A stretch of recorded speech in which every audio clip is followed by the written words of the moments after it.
Halo sahabat biosistem, kembali lagi dengan saya Dini. Kali ini saya akan menjelaskan sedikit mengenai BTS ataupun alat semi otomatik dari biosistem.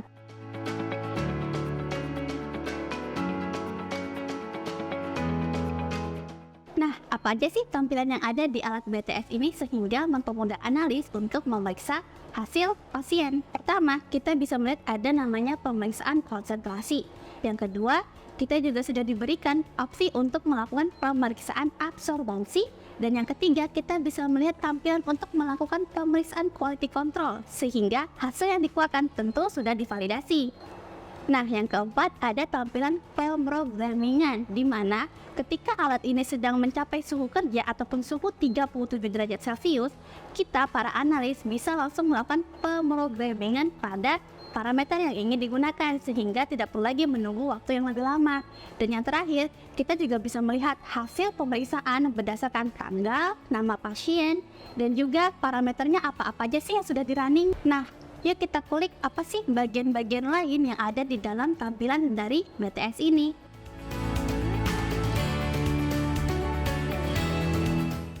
Pertama, dengan mudah kita bisa mengklik garis 3 yang ada di sini.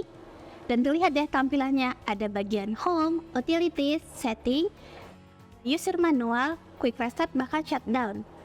Nah, apa sih yang menjadi keunggulan dari si BTS ini sehingga banyak rumah sakit yang menginstal alat ini di laboratorium mereka?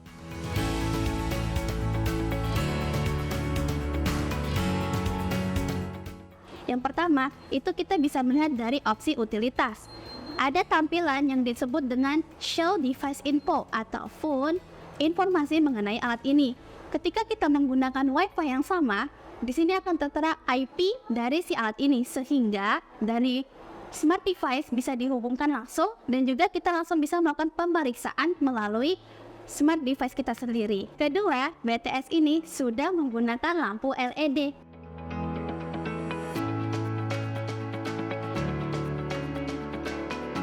Di mana pemakaiannya bisa berlangsung seumur hidup.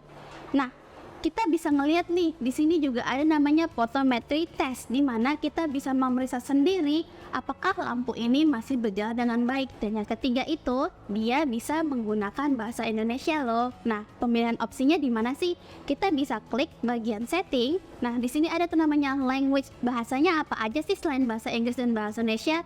Kita bisa menggunakan bahasa Perancis, bahasa Rusia, Portugal, dan lain-lain. Banyak banget kan?